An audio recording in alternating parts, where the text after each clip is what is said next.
wabarakatuh. Innal hamdalillah nahmaduhu wa nasta'inuhu wa nastaghfiruh wa na'udzu billahi min shururi anfusina wa min sayyiati a'malina may yahdihillahu fala mudilla lahu wa may yudlil fala hadiya lahu. Asyhadu an la ilaha illallah wa asyhadu anna Muhammadan abduhu wa rasuluh. Allahumma shalli ala Muhammad wa ala alihi wa ashabihi ajmain, amma ba'du. Saudara-saudara sekalian yang berbahagia, untuk pertemuan kali ini saya mencoba menyampaikan perkuliahan melalui video yang kami unggah di channel YouTube saya. Untuk itu silahkan saudara nanti bisa like, subscribe ataupun komen di live chat. Sekali lagi, komen di live chat. Saudara-saudara sekalian yang berbahagia, pada kesempatan kali ini saya akan menyampaikan tentang konsep konvensional manusia dalam pendidikan. Bahwa secara konvensional yang berkembang saat ini setidaknya ada 3 aliran yang pernah muncul dalam menakar peran manusia pada pendidikan. Ketiga aliran tersebut adalah empirisme, nativisme, dan konvergensi. Kita ketahui bahwa ketiga aliran ini begitu kuat mendominasi alam pemikiran para pakar pendidikan. Dalam menakar peran manusia pada pendidikan, ketiga aliran ini menyoal manusia terutama sebagai objek pendidikan, yang kemudian diikuti dengan persoalan berikutnya, yakni bagaimana peran manusia sebagai subjek pendidikan. Menurut aliran empirisme, bahwa perkembangan individu itu semata-mata ditentukan oleh faktor dari luar atau faktor lingkungan, sedangkan pembawaan tidak memiliki peran sama sekali. Tokoh aliran ini dicetuskan oleh seorang tokoh yang bernama John Locke, yang terkenal dengan teori tabula rasa.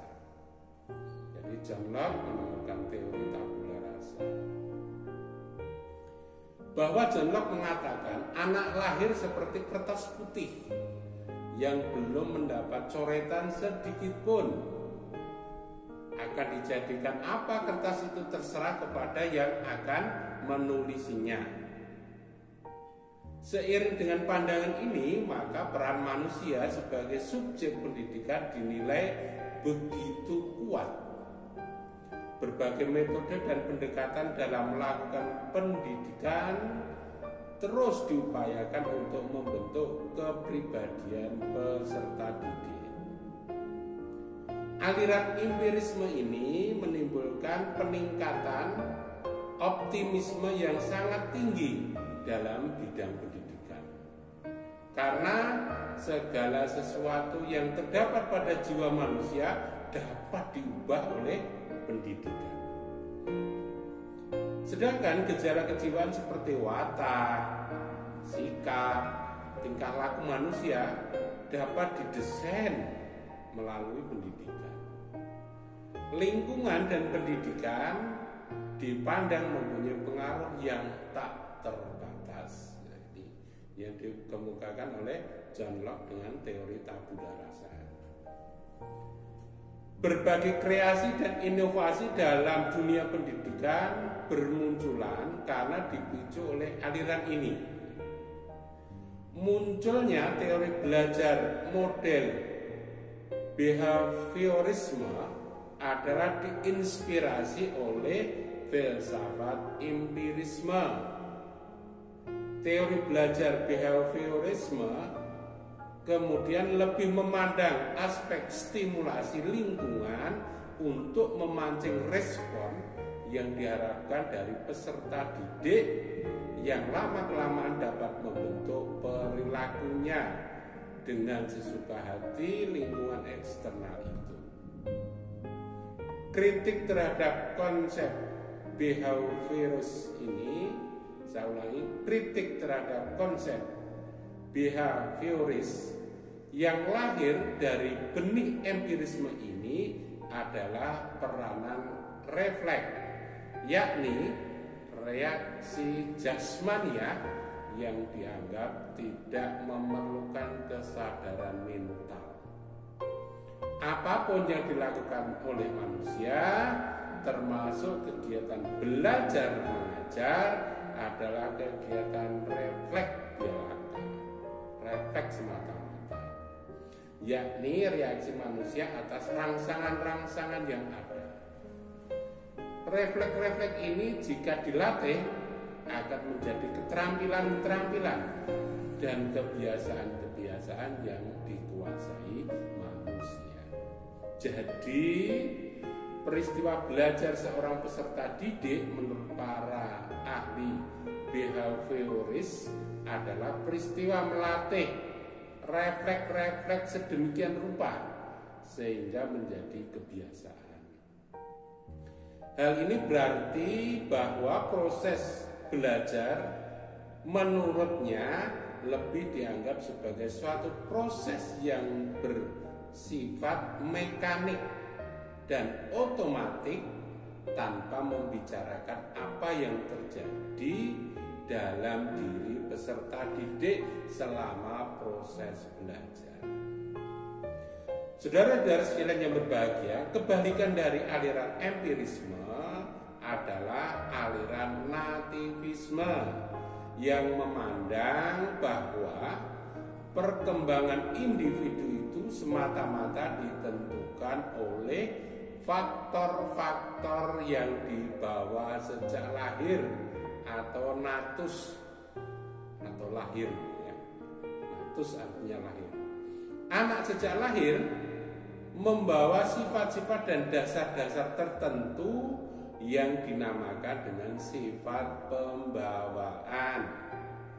Para ahli yang mengikuti paham ini biasanya menunjukkan berbagai kesamaan atau kemiripan antara orang tua dengan anak-anaknya sebagai argumentasi pemahaman mereka. Misalnya, kalau ayahnya ahli musik, maka anaknya juga akan menjadi ahli musik. Ayahnya seorang ahli fisika, maka anaknya juga akan menjadi ahli fisika. Keistimewaan-keistimewaan yang dimiliki oleh orang tuanya itu juga dimiliki oleh anaknya. Begitu juga kekurangan yang ada pada diri orang tua juga ada pada sifat bawaan anak. Sifat bawaan menurut aliran ini diyakini mempunyai peranan yang sangat penting bagi perkembangan individu. Bahkan pendidikan dan lingkungan diyakini tidak akan berpengaruh terhadap perkembangan anak. Menurut mereka, betapapun anak itu dididik dan berusaha dipengaruhi kepribadiannya, pada akhirnya anak juga akan menunjukkan sifat asli bawaannya. Akibatnya, para ahli pengikut aliran ini berpandangan pesimistis terhadap pengaruh pendidikan. Tokoh aliran ini salah satunya disampaikan oleh Arthur Schopenhauer dan Lombroso. Manusia dalam pandangan ini hanya pasrah dan mengikuti saja kemana arah bawaan dari takdirnya sejak ia lahir. Aliran ini merupakan antitesa terhadap aliran empirisme yang muncul sebelumnya.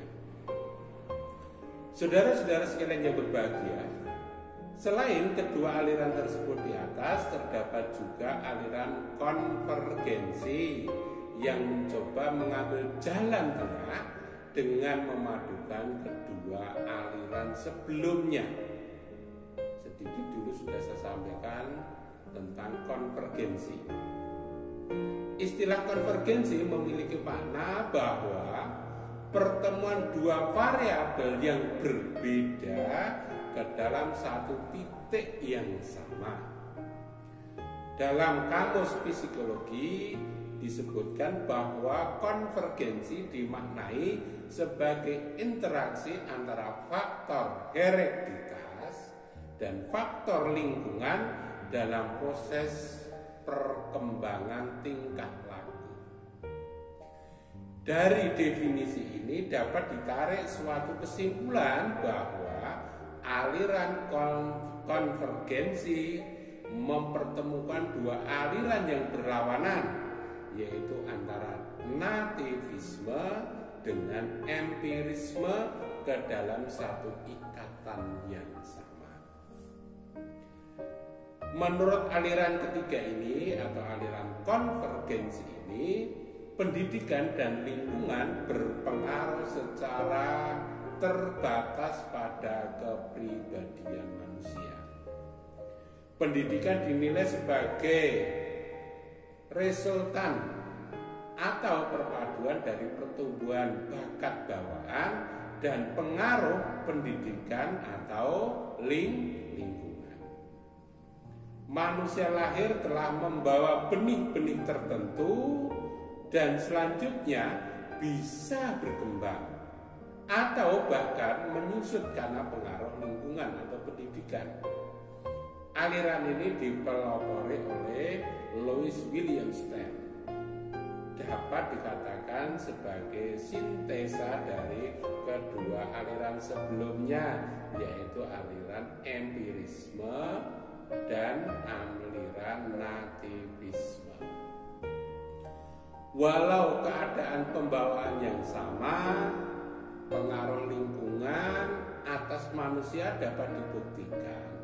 Misalnya, ia memberi contoh seperti hanya kemampuan dua orang anak kembar yang ketika lahir sudah dapat ditentukan oleh dokter bahwa pembawaan mereka sama. Tetapi jika dibesarkan dalam lingkungan yang berbeda, mereka akan berlainan pula perkembangannya. Pada umumnya paham ini yang sekarang banyak diikuti oleh para ahli pendidikan dan ahli psikologi. Walaupun banyak juga kritik yang dilancarkan terhadap paham ini. Salah satu kritik yang muncul ialah bahwa Stern tidak dapat dengan pasti menunjukkan perbandingan kekuatan kedua pengaruh tersebut. Namun, di sisi lain, unsur bawaan yang menjadi salah satu pembentuk kepribadian itu, menurut Stern, hanya menunjuk pada unsur warisan dari orang tua yang ditransfer kepada anak melalui DNA terkait dengan sifat, bakat, kecenderungan, dan sebagainya. Saudara-saudara sekalian yang berbahagia, pada titik ini kritik yang muncul adalah terabaikannya sisi-sisi lain yang bersifat transenden, yang juga tidak kalah pentingnya sebagai penentu bentuk kepribadian manusia. Fokus pada beberapa kritik inilah yang menunjukkan perbedaan konvergensi konvensional dengan konvergensi dalam perspektif Islam. Nah, bagaimana perspektif Islam memandang? Islam pada prinsipnya tidak menolak secara mutlak aliran empirisme yang mengaitkan adanya pengaruh lingkungan termasuk pendidikan pada pembentukan kepribadian manusia. Islam juga tidak meyakini hal itu, akan tetapi memposisikan bayi saat baru lahir seperti kertas kosong. Tadi adalah teori tabula rasa. Sehingga menampilkan sama sekali adanya unsur-unsur potensial yang lebih mengarah kepada kesucian atau fitrah dibanding keburukan. Inilah yang ditolak oleh konsep fitrah dalam Islam. Dengan kata lain, memandang bayi yang baru lahir itu dalam posisi netral, tidak condong pada kebaikan dan tidak pula condong pada keburukan, adalah pandangan yang tidak sesuai dengan konsep fitrah.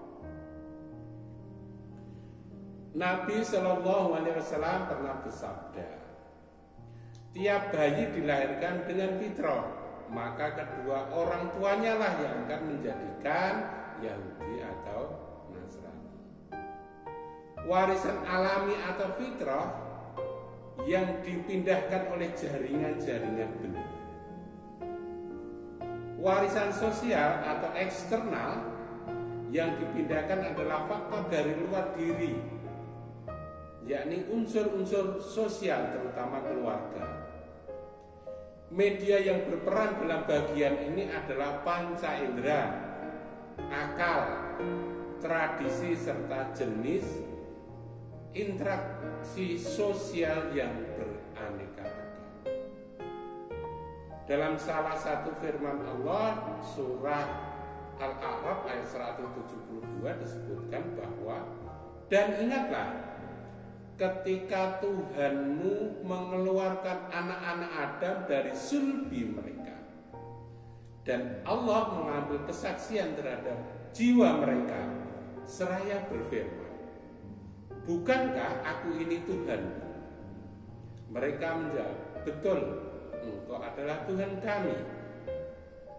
Kami menjadi saksi, kami lakukan yang demikian itu agar di hari kiamat kamu tidak mengatakan sesungguhnya kami Bani Adam adalah orang-orang yang lengah terhadap ini atau keesaan Tuhan. Saudara-saudara sekalian yang berbahagia, saudara juga bisa melihat di surat An-Nahl ayat 78, surat Ar-Rum ayat 30 dan surat As-Samsi ayat 7 sampai dengan 10. Kemudian kalau kita kaitkan lagi dengan Arthur Spiegelhauer yang terkenal dengan teori bakat ini, meyakini bahwa anak yang lahir itu telah membawa pembawaan dasar yang cepat atau lambat pasti akan terbentuk. Oleh karena itu, posisi guru sebagai pendidik hanya berperan sebagai elemen fasilitator dalam sebuah sistem pendidikan. Guru cukup duduk sebagai pembantu bagi pemunculan bakat atau bawaan yang sudah ada dan melekat pada anak sejak lahir. Dalam konsep pendidikan Islam, posisi elemen guru selain berfungsi sebagai fasilitator, ia juga ikut bertanggung jawab terhadap pembentukan kepribadian atau personality anak didik. Guru dalam sistem pendidikan Islam itu harus bertanggung jawab kepada Allah Subhanahu wa taala atas kerja pendidikan yang dilakukan. Namun demikian, jika di kemudian hari anak itu menetapkan sendiri tentang agama yang akan dianut, maka hal itu merupakan urusan diri pribadinya dengan Allah Subhanahu wa taala, bukan lagi urusan guru atau pendidik yang mengajarkan. Saudara-saudara sekalian yang berbahagia, dibanding kedua teori di atas, yakni empirisme dan nativisme, pendidikan Islam lebih dekat ke arah teori konvergensi yang mengawinkan faktor endogen atau bakat yang dibawa sejak lahir, nativisme dan faktor eksogen, pengaruh dari luar atau empirisme. Akan tetapi perbedaan mendasarnya dengan konsep konvergensi konvensional ini ada pada konsep fitrah yang dianut oleh pendidikan Islam.